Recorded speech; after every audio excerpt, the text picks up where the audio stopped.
Olá, boa tarde. Estamos iniciando a nossa live com o tema Direitos Humanos e Racismo Estrutural. E para fazer esse diálogo conosco, já estamos aqui com o nosso convidado, a nossa convidada Marina. Seu boa noite, Marina. Boa noite, Zé. Muito bom estar aqui com você, que tem trazido temas interessantes, e com o Frei Paulo, né, que trabalha numa área extremamente útil ao ser humano. E também o outro convidado, já anunciado aí pela Marina, o Frei Paulo. Seu boa noite. Boa noite, Zé Antônio. Boa noite, Marina. Boa noite a todos e a todas que estão nos acompanhando. É uma satisfação estar com vocês aqui nessa noite, poder dialogar um pouco sobre tais temáticas tão pertinentes para o nosso dia a dia. Muito prazer. E já tem gente participando, então a gente já quer agradecer e pedir que continue aí participando, compartilhe aí a nossa live com seus amigos nas suas redes sociais. E vou apresentar de forma mais formal agora a Marina França, é doutora em Serviço Social, Políticas Sociais e Movimentos Sociais. Tem experiência em direito na área da criança e do adolescente, direito de família. Marina tem uma longa caminhada aqui nessa área. Lembro sempre de um grande projeto que você trabalhou aqui na nossa cidade, de Famílias Acolhedora, um projeto também muito importante. E também o Frei Paulo, que está conosco, ele é agostiniano, formado em filosofia, teologia, e continua estudando, né? É estudante de ciências econômicas e trabalha com população de rua na cidade de São Paulo. E lembrar também, o Frei Paulo teve aqui um trabalho importante na região norte aqui da nossa cidade, com o Fórum das Entidades, junto com o padre Nicolau, e o Frei Paulo sempre esteve presente, né, em toda essa etapa aí, construindo seminários com a comunidade, pesquisas na região. Então, nosso agradecimento aí, viu, Frei Paulo, por esse trabalho. E já aproveito também para aqui transmitir a nossa solidariedade às vítimas, né, muitas vítimas aí do Covid-19, nossa cidade já chegando a 400 pessoas que perderam as suas vidas, e mais de 7.400 pessoas que estão infectadas, né, e a gente aqui também transmite aí a toda a força à família, né, e para que essas pessoas que estão doentes possam se recuperar.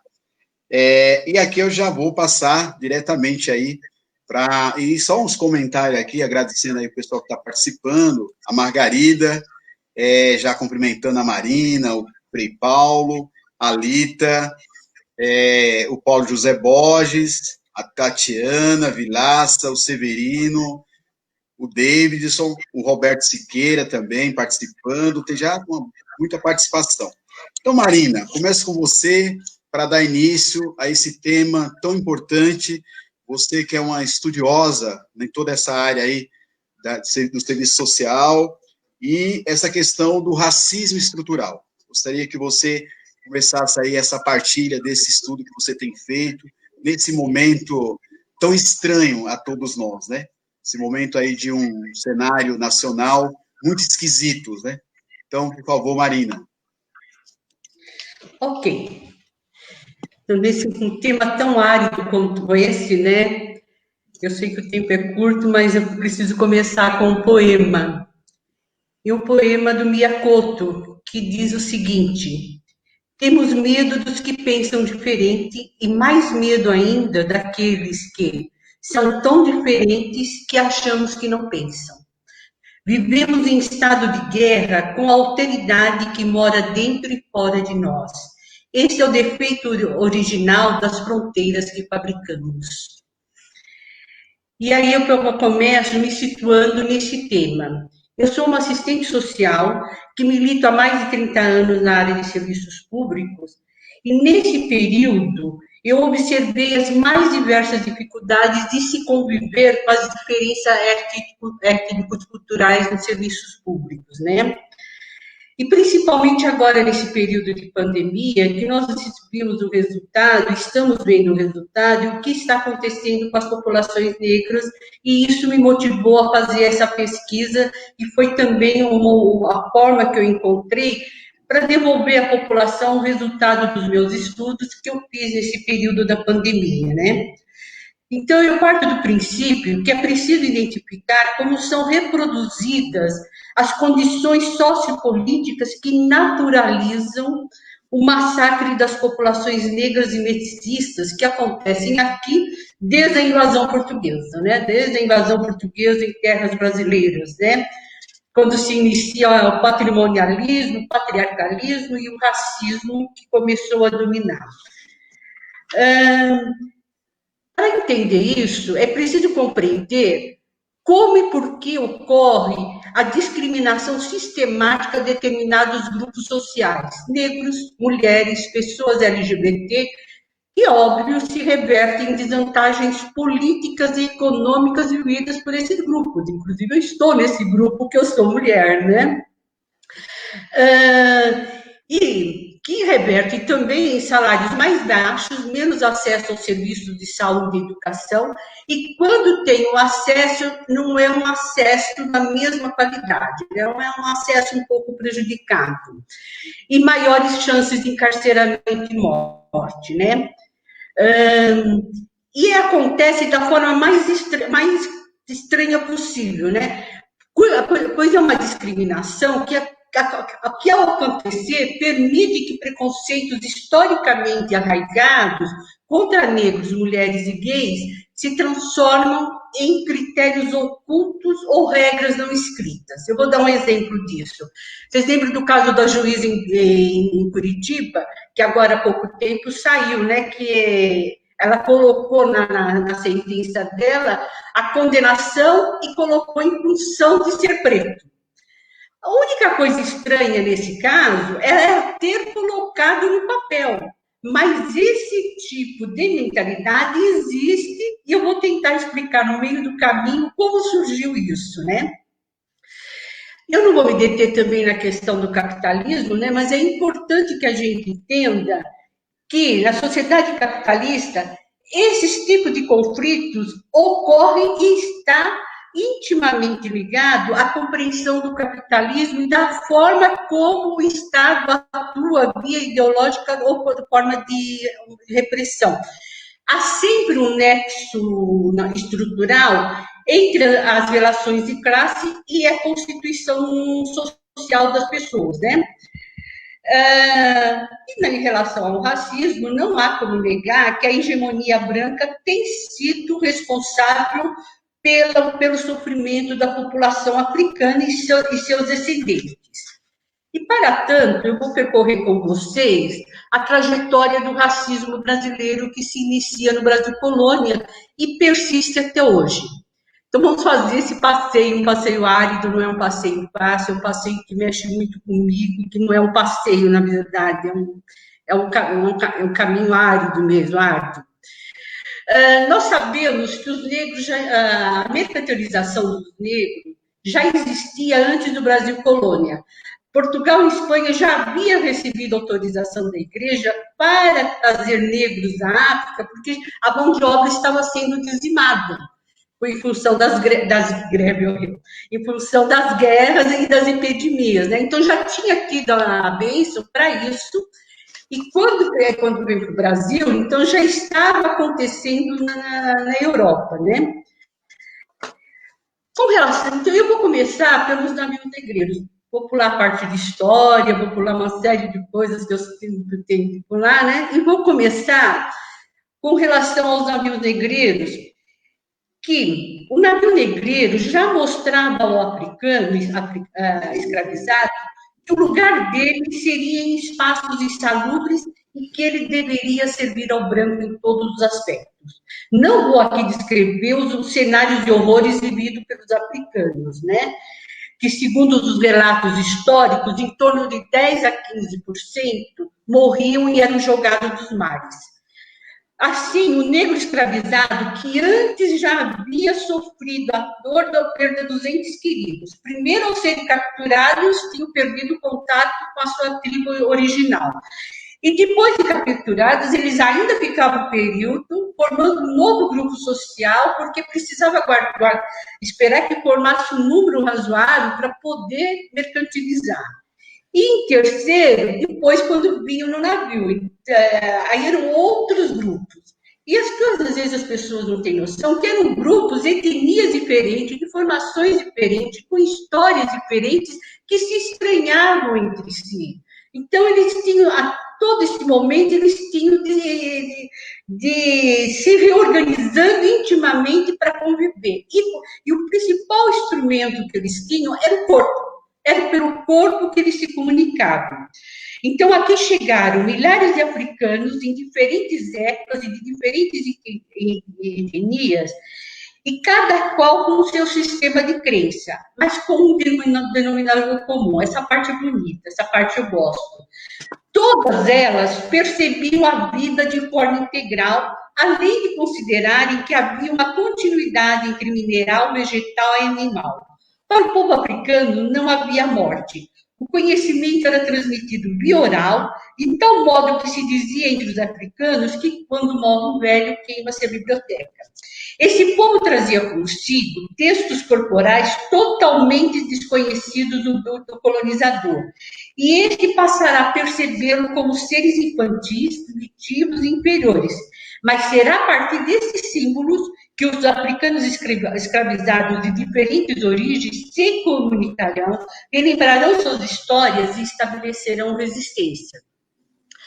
E aí entra uma questão importante. Os colonizadores, e aí já vamos entrar na questão um pouco mais, que vai mexer mais, tinham clareza que não bastava a força física para manter a escravidão. Era preciso estabelecer a crença de que o negro foi inventado para servir ao homem branco. Assim não haveria crueldade, porque eles não eram humanos. Sem voz, sem identidade, sem língua, os africanos escravizados farão do corpo seu capital cultural que usarão a seu favor, como eu já disse. Nesse contexto, era importante que eles não fossem chamados pelo nome, porque ser chamado pelo nome ia implicar numa aproximação, né? Então, começa pela perda de identidade. Quem vai trazendo todo esse histórico que eu estou narrando para vocês é um psiquiatra que está começando, estou percebendo nas redes sociais, que ele está trazendo isso como uma forma dos grupos que trabalham com saúde mental poderem atuar nos serviços públicos com essa população, que é o PANOM, né? Depois eu falo um pouquinho mais sobre ele, mas está tendo vários cursos com ele, sobre ele, que ele nos ajuda a enxergar dessa forma, né?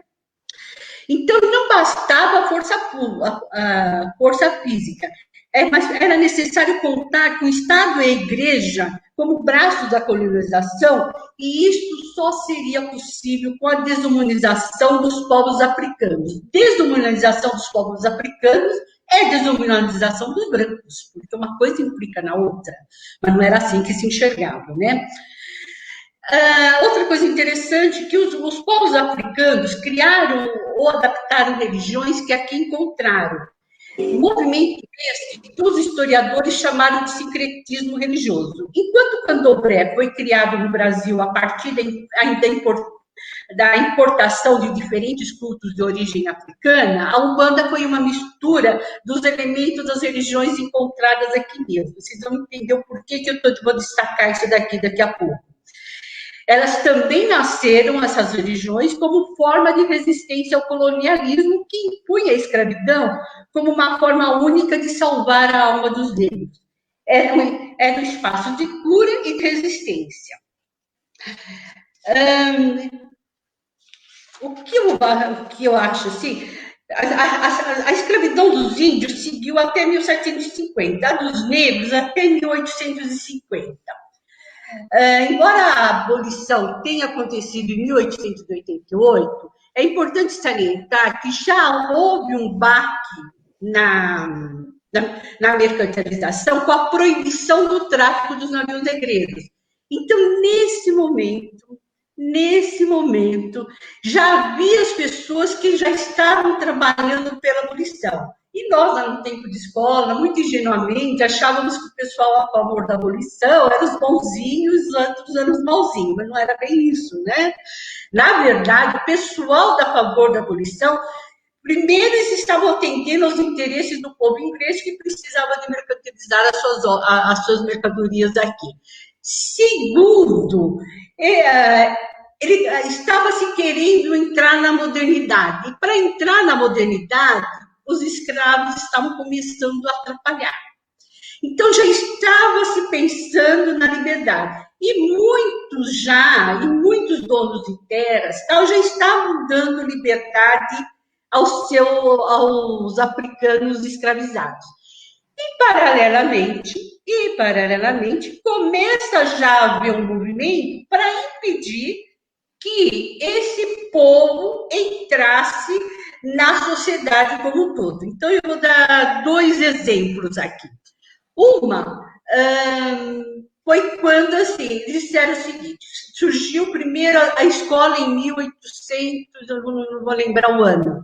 A primeira coisa que se proibiu era de negros frequentarem escolas. Negros era proibido de frequentar a escola, né?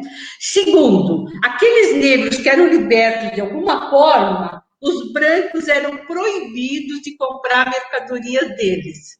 Então, eles estavam entrando e, ao mesmo tempo, não tinham como sobreviver nesse meio. E aí, o que acontece? Essa repressão continuou, e quando ela acontece em 1888, a libertação dos escravos, que acontece assinado, que já estava havendo o movimento já desde 1850, eles estavam prestes a serem escravizados, aliás, a serem libertos e a viverem no próximo século sem ira e sem beira. Libertos para atender os interesses econômicos da Inglaterra e pelo fato do Brasil querer entrar na modernidade. Agora, o que fazer com os descendentes africanos? Era a questão que não queria calar. Então, houve até um primeiro movimento que era o seguinte, de trazer alemães para cá, trazer estrangeiros para cá, para ver a miscigenação. Aí, com o tempo, ia branqueando a raça. Era uma teoria do branqueamento da raça, né? E óbvio que não deu certo, porque cada grupo, os estrangeiros que aqui chegou, formaram seus grupos, né? E a outra questão, uma questão mais séria, é que, como eu disse anteriormente, para o Brasil entrar na modernidade, o que era necessário? Era necessário libertar os escravos, mas eles não pensavam em libertar os escravos e jamais em saldar a dívida que tinha com eles. Para vocês terem uma ideia, quando houve a abolição, os donos das terras foram indenizados. E os escravos foram soltos sem ele nem beira por esse caminho afora, né? E a outra teoria que os europeus tinham era que quanto mais negra fosse a população, mais escura fosse a população, ela jamais chegaria à modernidade. E quem colaborou com isso aqui, vem um pedaço cruel da nossa história agora, foi Nina Rodrigues. Nina Rodrigues defendia o darwinismo social, sendo que esse darwinismo social era baseado na teoria de Lombroso. Lombroso era um médico lá da Itália, que dizia o seguinte, que nós, mulheres, e os negros, nós mulheres é porque tínhamos emoções, e os negros é porque teriam uma formação diferente do cérebro. E com essa formação diferente do cérebro, seriam predispostos à criminalidade. E partiu-se desse princípio, né? Era a teoria, que é uma teoria que deu a margem para o nazismo, que compõe um pensamento racista acerca da superioridade da raça branca e do homem branco, né? Para ele, como eu disse, o negro era mais predisposto à criminalidade em função das suas características. E aí, o que acontece? Nina Rodrigues, ele tenta montar um esquema, um judiciário, um apartheid aqui no Brasil. Ele era abolicionista, viu? um apartheid aqui no Brasil, mas ele não conseguiu. Então, como ele não consegue isso, o que ele faz? Ele arma, ele organiza o sistema como um todo, sistema judiciário, o sistema policial, de uma forma que o negro sempre teria negros e mestiços teriam um tratamento diferenciado. O que esses cientistas, que depois essa ciência foi renegada, tinha em comum é que, na realidade, eles ignoravam o processo colonizador que os povos africanos foram submetidos, né? Então, essa era uma questão. E a outra questão é que, naquele momento, tinha 72% da população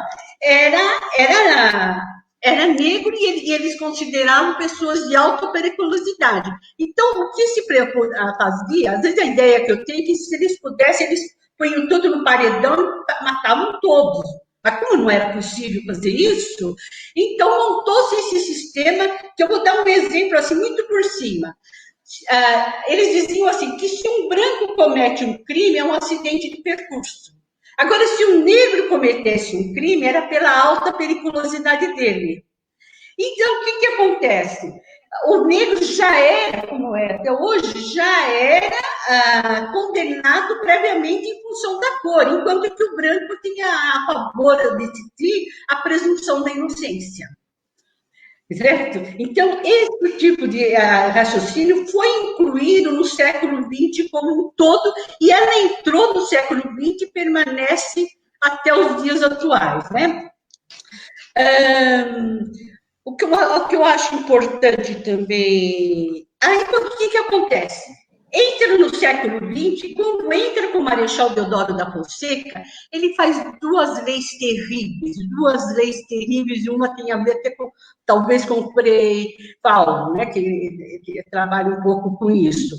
Uma era que todo negro que fosse encontrado dançando ou perambulando pelas ruas, automaticamente era a lei da vadiagem, eles eram presos, independente de processo judicial ou não. Então, eles saíram das senzalas e não podiam fazer mais nada, né? E a outra era proibir, tornou como crime frequentar as igrejas de matrizes africanas. Saiu o negro da escravidão, sem emprego, sem a sua família, sem o seu grupo social e sem possibilidade de formar novos grupos sociais pelo trabalho. Então, esse racismo estrutural que percorreu o negro no século XX é algo que a gente precisa ter muito claro. Até quando alguém vem e diz assim, mas tem o preconceito dos negros em relação aos brancos. Pode ter o preconceito, mas não o racismo estrutural. Preconceito todos nós temos de uma forma ou de outra, a gente precisa trabalhar para que não tenha mais isso. Vou pular também uma série de coisas. E Marina, você não poderia... Vamos fazer o seguinte, você conclui no próximo bloco, pode ser? Porque então, tudo bem. Tá bom, pode ser? Muito bom. Eu ia falar e eu concluo no próximo bloco. Tá certo, pode então. Ser. Muito obrigado, viu? E você está claro aí no estudo, e é isso mesmo, né? Acho que é muito claro que não é uma questão de hoje, né? Ela realmente é estruturado, e por isso que tem muita força hoje no Estado, né? Na força do Estado.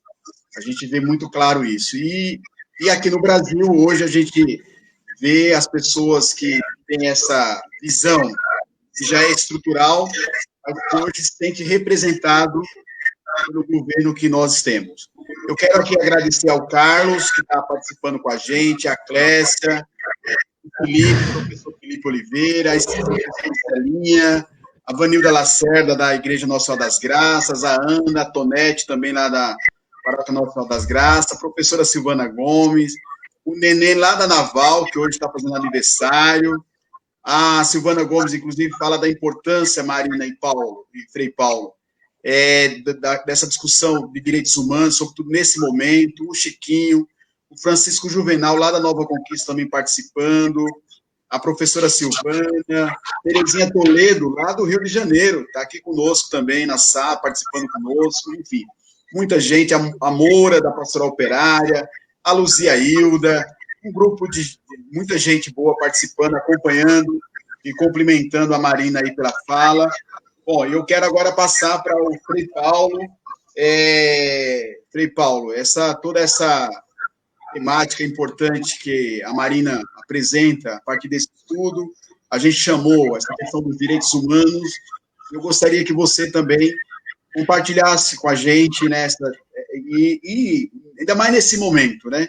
As pessoas esquecem e tratam direitos humanos como algo distante, algo que não é da dignidade humana, como nós estamos falando de algo que está na Constituição nossa, Constituição da República, lá no capítulo 1º, lá, no artigo 1º, artigo 5º, que fala, né, dos direitos, dos princípios fundamentais, de que todos nós, né, somos iguais perante a lei, enfim. Com vocês, Frei Paulo. Muito prazer, novamente, a todos e a todas que estão se manifestando aí nos comentários. Muito bom estar com vocês. Eu vou... não foi combinado, mas eu vou fazer assim como a Marina fez. Eu vou iniciar com uma pequena frase poética de Carlos Drummond de Andrade, que eu encontrei no livro O Avesso das Coisas, onde ele vai dizer o seguinte: os direitos dos homens são muitos, e raro o direito de gozar deles. Então, assim, eu escolhi essa pequena frase do Drummond, porque a minha hipótese para a nossa conversa de hoje é que, mesmo com o avanço dos países na sua consolidação das democracias, isso não significou, de todo modo, o fim da violação dos direitos humanos, né? Isso porque a humanidade ainda não conseguiu prover todas as condições econômicas e sociais para que todas as pessoas gozassem desses direitos mais fundamentais, e acaba, com isso, esbarrando com dilemas muito práticos, coisas bem concretas. E aí eu estou partindo de uma linha de interpretação de um grupo de escola, aliás, uma escola latino-americana chamada DI, que é o Departamento Ecumênico de Investigações, onde reúne filósofos, teólogos, cientistas sociais, que hoje está situado mais especificamente lá na Costa Rica. E a hipótese que eu trabalho para além do que eu vou trabalhar aqui, ela vai além da explicação do que seriam os direitos humanos, como nasceu, o que nós temos nas nossas constituições, porque isso já é um pouco mais conhecido por nós.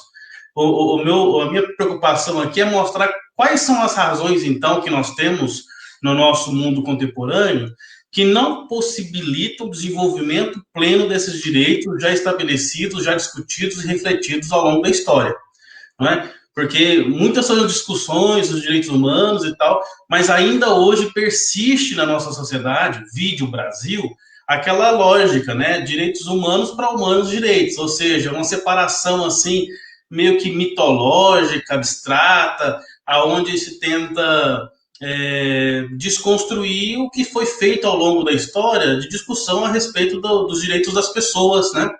Então, o que eu tenho de início é mostrar que essa estrutura que nós temos no mundo contemporâneo, marcado por uma ideologia de mercado, que prega a busca desenfreada pelo lucro e pelo sustento individual a qualquer custo, acaba nos gerando e produzindo na nossa sociedade um discurso mítico, né?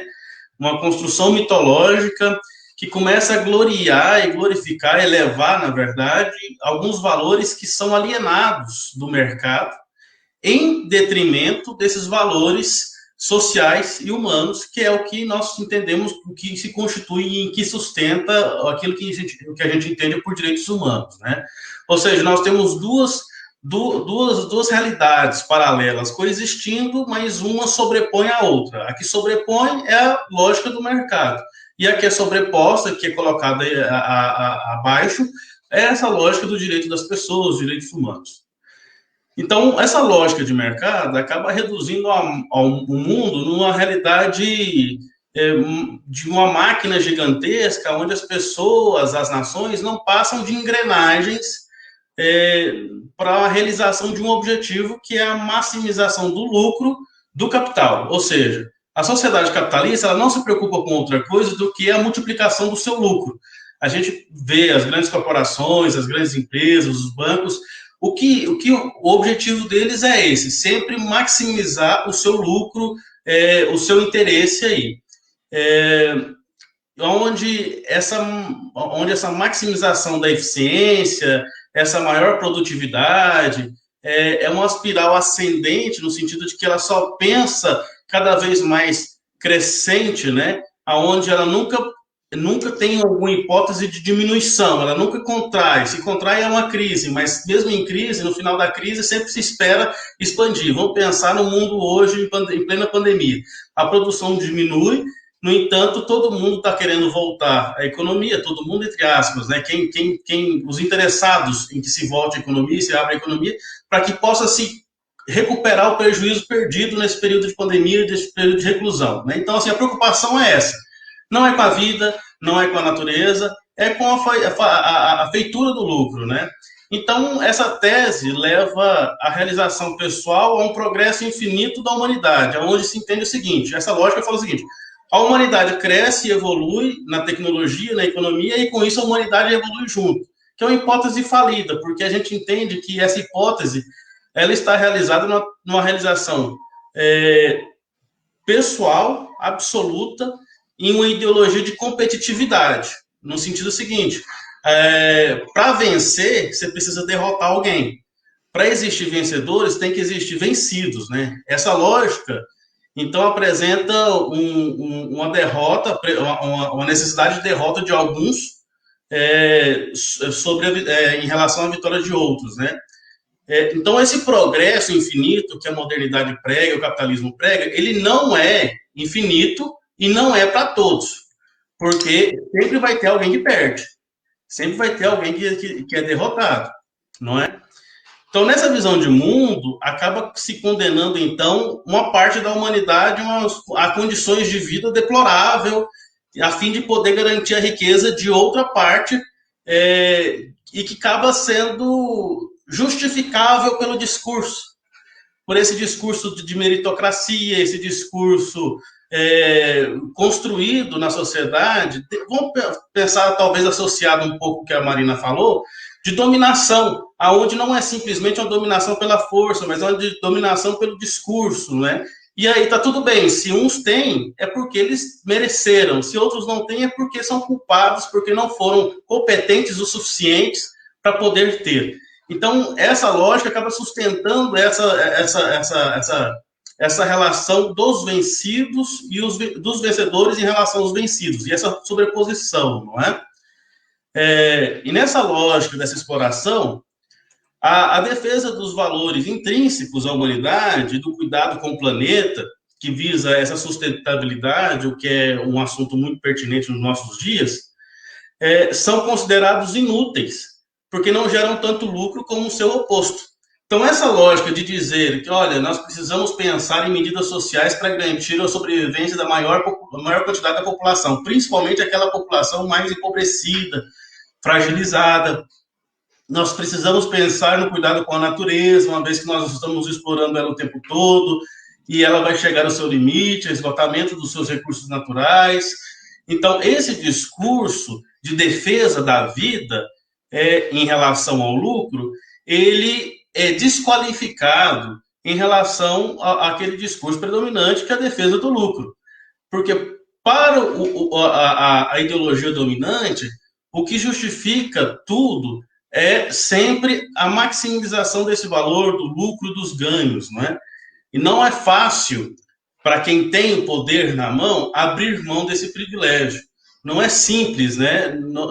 Ninguém, a gente, na história da humanidade, a gente nunca viu assim os detentores do poder abrir mão do seu poder em vista de um bem da coletividade, do bem da maioria, não é?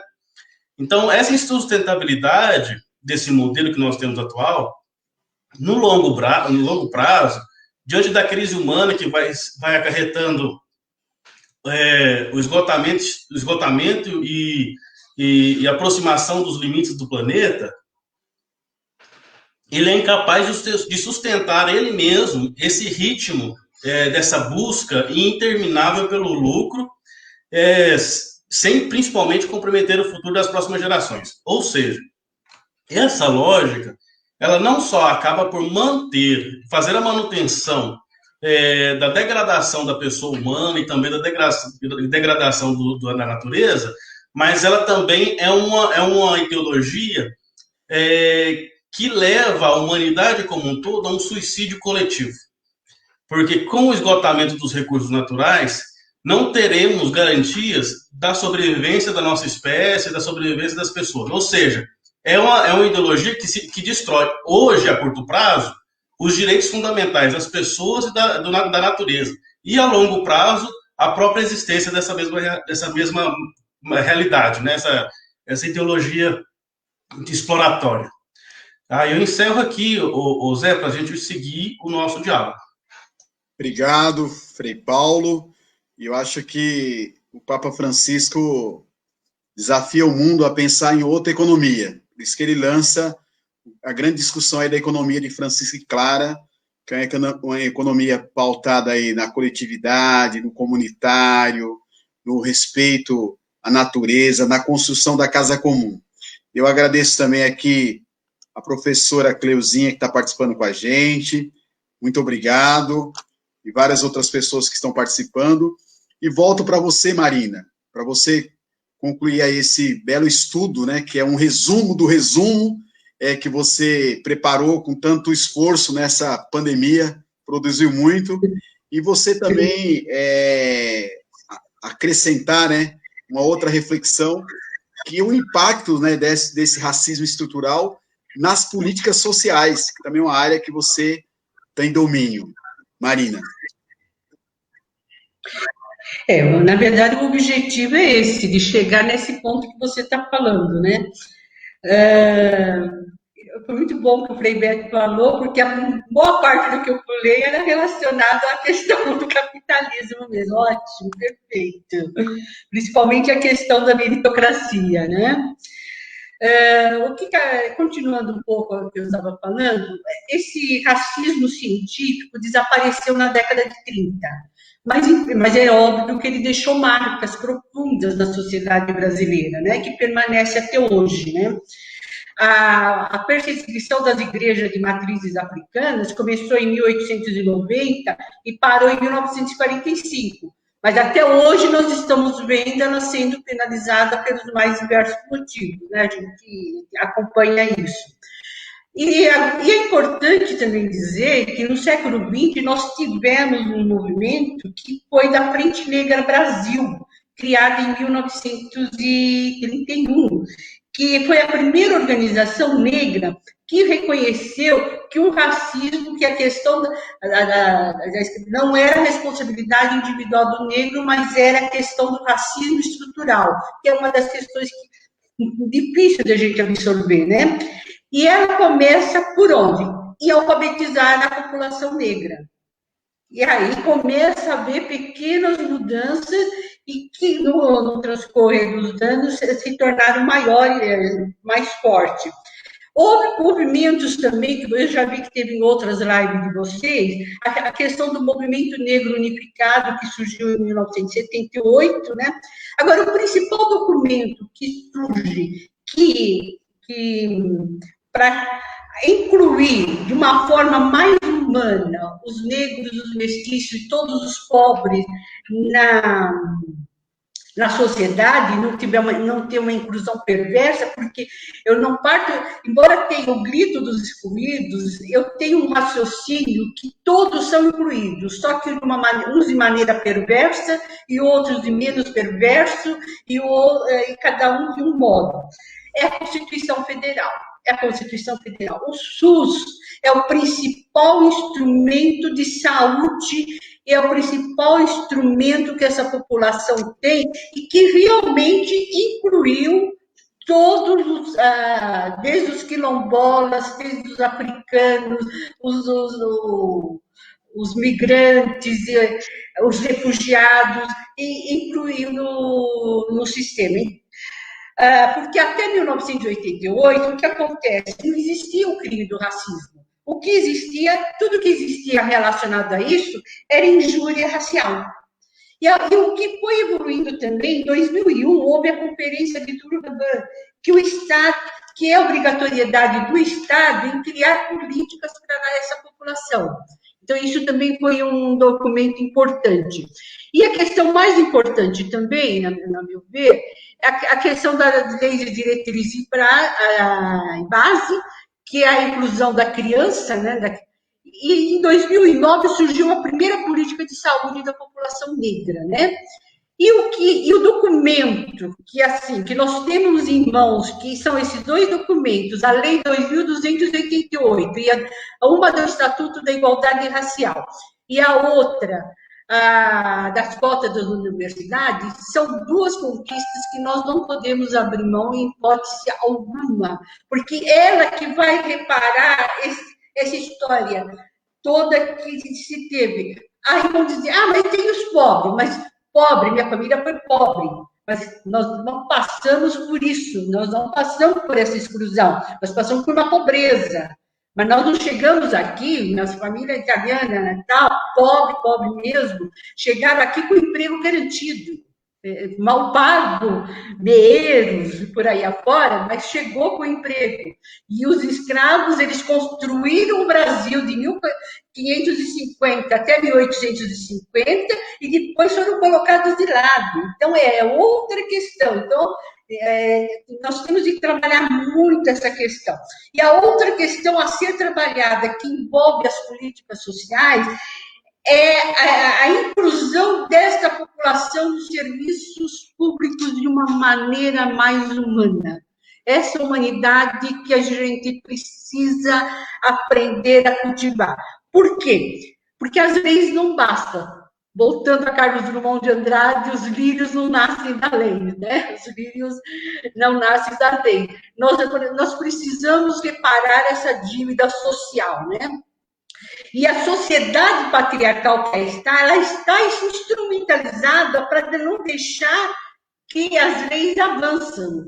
O que acontece? Os preconceitos são reatualizados continuadamente conforme a necessidade histórica. Então, o que a gente ouve de histórias contra essa conquista são muitas, e cada um com uma defesa. As leis são necessárias, mas elas não conseguem combater a irracionalidade do racismo. Então, eu vou dar agora, rapidamente, cenas coloniais são recriadas cotidianamente, então vamos ao estado de arte atual. A cada 23 minutos, jovens negros são molestados ou mortos no Brasil. Dados do Atlas de Violência de 2018 mostram que 40,2% de homicídios são de negros contra 16% de brancos, sendo que a média de homicídios é de 30%. O mapa apresentado pelo Ministério da Saúde em 2016 aponta que a taxa de mortalidade por suicídio entre jovens negros aumentou de 12%. Passou de 4,88 para 5,8, enquanto que a de brancos de 3,65 para 3,71. E o mais sério que vem agora, que parece que ainda é aquele tipo de coisa, não queremos que você venha ao mundo, o racismo gineco-obstétrico. 80% das vítimas da mortalidade infantil, isso são dados oficiais, não é dados de movimentos, não. Dados de movimento, eu acredito que é bem pior, né? 80% das vítimas de mortalidade infantil são de negras, contrapondo a 46,2% de mulheres brancas. Destacando ainda que apenas 23% das negras tiveram direito a acompanhamento no parto. E nem vou narrar aqui o que muitas ouvem quando gritam no parto, né? A taxa de mortalidade materna de 68,8 para cada 100 mil nascidos são negros, enquanto 50% são brancos. E tem outros aqui, os dados da pandemia mostram, né, que 65%, esse de agosto, morreram em hospitais públicos, sendo que desses 59% são negros e 31% sem identificação. E um dado interessante aqui, os dados do Ministério da Saúde têm mostrado que as pessoas brancas adoecem mais e são mais internadas, enquanto que as negras têm o maior número de óbitos. E eu vou falar por quê. Que a população negra não tem o processo de se internar e se recuperar. Ela morre direto porque acessa o serviço de saúde mais tardiamente, no estágio avançado da doença, conforme a epidemiologista Emanuele Góes, em depoimento que ela falou há pouco tempo, né? Então, essas questões mostram-nos assim, o que fazer para reverter essa situação? O que fazer para acolher essa população nos serviços, né? E o que? Então, o que se torna importante? Enxergar as diferenças e respeitá-las, evitar paradigmas de famílias regulares e irregulares. Eu deixei de falar lá no começo que a primeira coisa que desorganizou foi a família, no sentido assim, o homem ficou desempregado e a mulher continuou empregada na fazenda. Então, desorganizou a família, dividiu a família. E nós, quando trabalhamos com famílias, queremos aquela família organizada segundo aqueles padrões que a gente imagina. Então, identificar o racismo e o preconceito que se perpetua em nós, tirar a máscara do racismo e tornar visível as tramas tecidas pelo racismo e por outros preconceitos, é desconstruir o mito da igualdade racial. Então, nós precisamos desconstruir o mito da desigualdade social e conviver com essas diferenças. E tem só um último aspecto que eu vou falar agora, que é uma coisa que eu ouvi daquele ator lá, que é o Lázaro Ramos, né? Que ele diz o seguinte, que tem muitos negros que ainda não assumem a sua negritude. E ele diz que como é difícil assumir a negritude, que assumir uma parte de si mesmo, e dizer, porque o mundo se recusa a ouvir, a sermos como nós somos, se recusa a aceitar a sermos como nós somos.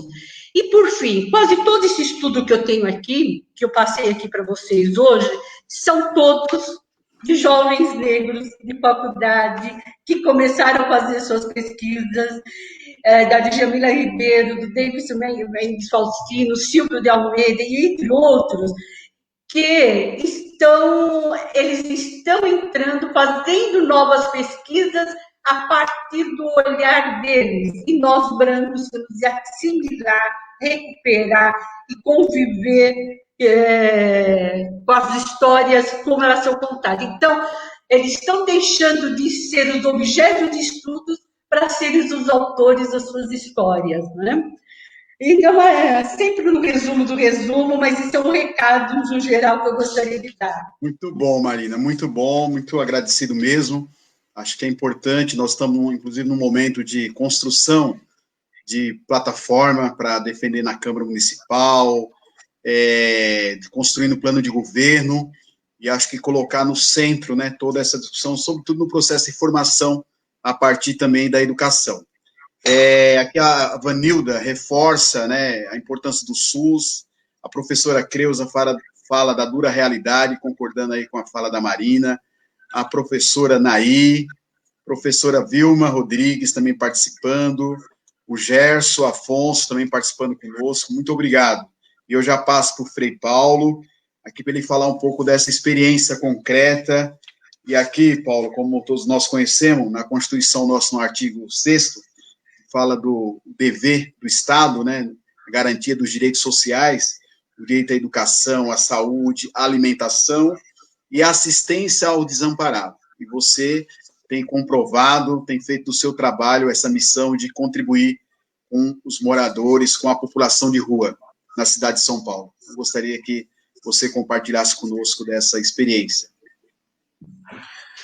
Então, a minha experiência não é nada além do que uma prática daquilo que a gente pensa, né? A gente nunca pode estar desassociado do que a cabeça pensa onde os pés pisam, né? A gente precisa pensar a partir de onde esses pés estão pisando. Então, daí, não só por vocação, mas também por necessidade humana, necessidade dessa alteridade, eu estou presente, aliás, tento estar presente nesses ambientes onde precisam mais desse acompanhamento, dessa solidariedade, desse amparo social, que nas grandes cidades se torna, acaba sendo o público mais explícito, a população em situação de rua, né? Então, seguindo um pouco daquilo que eu falei na primeira parte, esse público que está na rua, essas pessoas que estão na rua, são marginalizadas de todos os pontos de vista possíveis, né? Seja pelo próprio Estado, que as deixam de escanteio e fazem uma espécie de recolhimento social, ao invés do acolhimento. Então, assim, o que nós precisamos fazer e necessitamos enquanto atividade social e pastoral é esse acolhimento social, né? Reconhecer o outro como pessoa, reconhecer o outro como gente, que necessita de certos cuidados, como todos nós. Precisamos de todo tipo de cuidado possível, né? Para sobreviver, para se desenvolver. Então, assim, para essa sociedade tal qual nós temos, essas pessoas não passam de números, não passam de estatísticas, e por não passar de estatística e não estar interna à lógica do mercado, vamos dizer assim, não existem para a sociedade.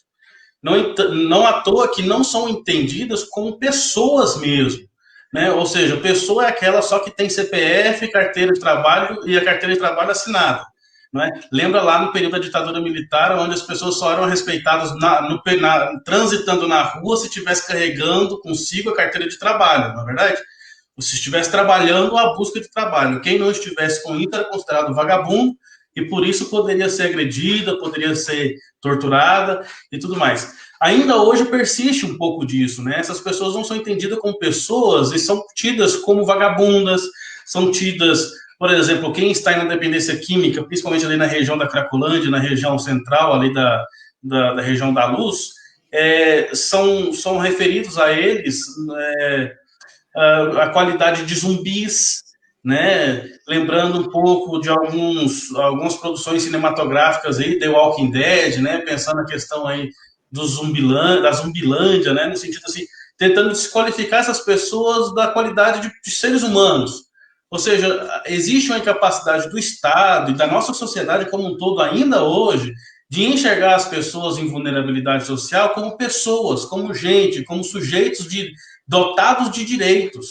Porque a nossa Constituição ela é para todos nós, né? Não é para alguns e não para outros, é para todos. Então, existe a necessidade de se promover uma consciência de um contato mais próximo com essas pessoas, de poder chegar e olhar nos olhos, de reconhecê-la como um outro que tem a mesma dignidade do que eu. Hoje, no mundo, se fala muito, por exemplo, de direito natural, não é verdade? Seja o direito natural para justificar, aí muita gente usa para justificar a LGBTfobia, direito natural para justificar a família, não sei o que e tudo mais e tal, mas se a gente for na raiz dessa ideia, desse conceito, a gente vai retomar Aristóteles, que vai dizer que existe um direito natural à vida. Esse direito natural não é nada além do que aquele direito de comer, aquele direito de morar sob um teto, aquele direito de ter o que vestir, um direito de se desenvolver enquanto pessoa. A gente esquece muito disso e acaba usando uma deturpação do que se entende como direito natural. Então, assim, o que nós precisamos hoje é dar garantia para essas pessoas terem condições minimamente dignas de sobreviver. A gente entende, por exemplo, assim, quando você leva um prato de comida, você está mantendo a pessoa na rua nessa realidade de marginalidade, nessa marginalização social, né? Você não promove a emancipação dela. E a gente vê isso, a exemplo claramente, naquele último vídeo que circulou aí da senhora primeira-dama do Estado, a esposa do João Dória, né? Então, infelizmente, aquele vídeo representa muito do que se pensa, principalmente a partir da classe social média-alta, né, na nossa sociedade. No entanto, o que nós fazemos não é caridade, é garantir o direito delas. Eu não faço porque eu sou bonzinho, porque a igreja é bonzinha, porque os grupos e ONGs são bonzinhos. Nós estamos fazendo nada menos do que garantir a essas pessoas o seu direito de existência, o seu direito mais primitivo, né? Que é se alimentar, ter uma água, ter uma vestimenta, ter um acolhimento, ter um reconhecimento. Então, assim, esse serviço não é reservado às ONGs, à igreja, aos grupos e movimentos sociais.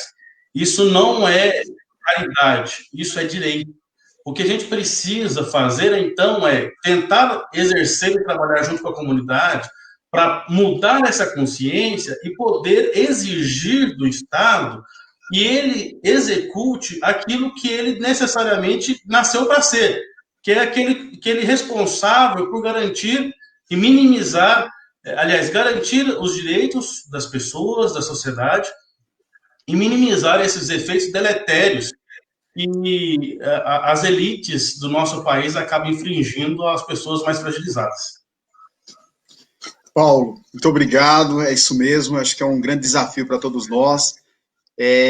Aqui tem a nossa professora, a nossa diretora Gilza, do Sindicato Metalúrgico, professor Paulo Bernardo, participando também conosco, cumprimentando vocês.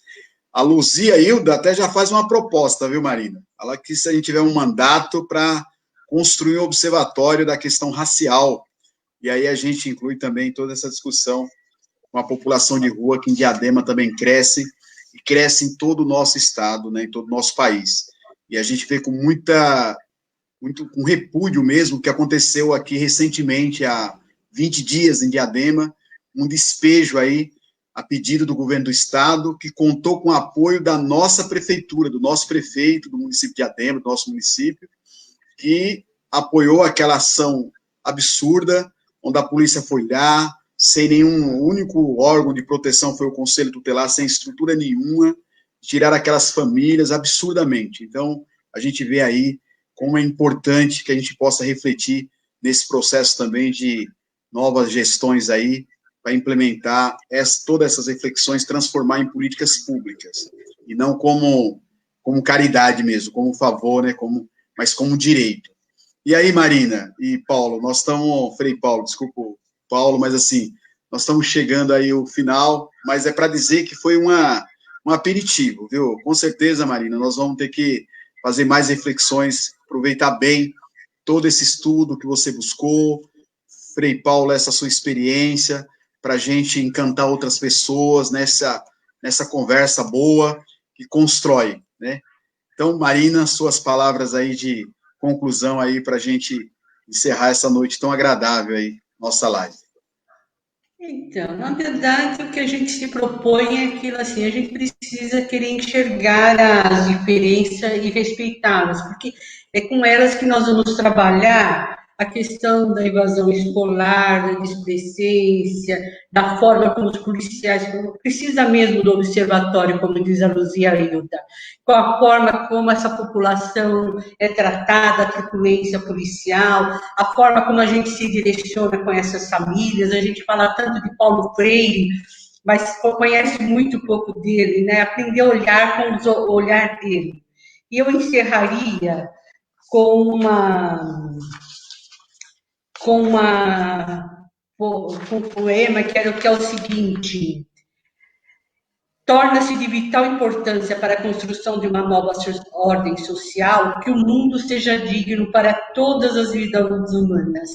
E é na travessia, na passagem, no inacabado e inconcluso, no permanentemente incompleto, no atravessar sem chegar, que está presente o nosso modo de ser, nos perigos do indefinido e da liminaridade. Por isso, viver é perigoso. Muito obrigada pela oportunidade. Muito obrigado, Marina. A Carmen também faz uma fala, enfim, absurdo, no século XXI ainda existe existe mesmo, tá? Tá aí os fatos. O Gino também está participando, o Ricardo, inclusive, traz em tempos de pandemia, a questão racial, econômica e social fica mais latente. Eu acho que o mais, tudo isso que foi trazido aí pela Marina e pelo Frei Paulo, a gente vê claramente que hoje, né, como a primeira-dama falou, né, com todo o direito de achar, porque hoje as pessoas estão respaldadas, né? Acho que a violência, ela aparece com mais força, sobretudo a violência policial, porque hoje ela olha e vê um presidente, que as pessoas que pensam desse jeito, que despreza a vida, que o racismo é predominante na vida dele, o preconceito, ele tem um respaldo, ele fala, hoje eu posso, porque eu tenho um presidente que pensa como eu, que vai me respaldar e não tem que respeitar as pessoas. Então, a gente, lamentável, mas nós chegamos a esse estágio, e acho que a nossa luta é continuar insistindo para que isso não aconteça e fazendo reflexões como essa e transformando em ações, né? Acho que é o mais importante. Então, obrigado, Marina, e passo para o Frei Paulo aí para o seu encerramento aí. Então, Zé, o que me resta dizer é o que, diante de tantos desafios, existe a tentação, e sempre existiu a tentação, de se espantar com a grandeza dessa crueldade, dessa desigualdade, dessa maldade, e paralisar, não é? Por estar no ambiente religioso e partir de um paradigma religioso, o que me resta dizer é que não podemos nos espantar diante desse grande desafio. Nós precisamos nos organizar em pequenas comunidades, assim como as pequenas comunidades cristãs se reuniram, para se organizar, se fortalecer e poder construir algo de baixo para cima. É esse esforço que você, Zé, tem feito agora nesses últimos tempos e tem feito ao longo da sua vida nas nossas comunidades aqui em Diadema. Poder construir um discurso e uma prática a partir das necessidades da realidade concreta da nossa sociedade, para que a gente possa irromper na história, irromper no nosso país, na nossa política, de fato, não só o direito por escrito, mas a própria execução e a capacidade de assegurar efetivamente esse direito para que todos possam usufruir deles. Então, é um desafio e fica aí a palavra de força, de esperança, porque eles dizem que a história se findou, mas a história ainda está rolando seus dados e, por isso, a gente pode se organizar e construir de baixo para cima alguma coisa muito bonita, que é o reino de Deus, né? Que a gente pensa, direitos para todos, para que todos possam ter vida em abundância. Todos, não alguns, todos. Exatamente. Muito obrigado. E é isso, a saída é coletiva. Então, obrigado, Marina. Obrigado, Frei Paulo. Obrigado a você que acompanhou a nossa live. Muito obrigado. Quem não acompanhou vai estar gravado, vai poder participar e contribuir aí nesse processo de participação coletiva. Boa noite. Boa noite.